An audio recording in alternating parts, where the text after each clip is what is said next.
Hi friends, అందరికీ నమస్తే. Friends, మన దగ్గర ఎంత డబ్బుండా, ఎంత బంగారం ఉండా, ఎంత ధనం ఉండా మనం ఒకరికి ఇవ్వలేము. అది ఒకరి దగ్గర నుంచి మనం తీసుకోలేము. ఏంటి ఫ్రెండ్స్, అది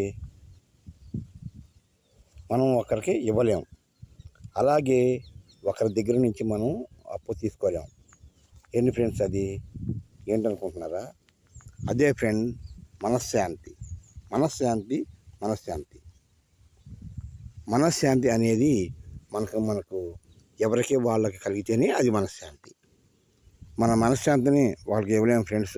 అలాగే ఒకళ్ళ మనశ్శాంతిని మనం తెచ్చుకోలేము. చూసారా? అది మనశ్శాంతి. మనం అది ఎప్పుడు గుర్తుపెట్టుకోవాలి ఫ్రెండ్స్. చిన్న చిన్న కష్టాలు నష్టాలు సహజంగా మనం మధ్యతరగతి కుటుంబీలకు వస్తుంటాయి ఫ్రెండ్స్. అంత మాత్రాన మనం దాన్ని కంగారు పడకూడదు. అలాగే మనకున్న దాంట్లోనే మనం చేసే పనిలోనే మనశ్శాంతి వెతుకుని అందరూ కూడా మనశ్శాంతిగా బతకాలి ఫ్రెండ్స్. Okay, bye.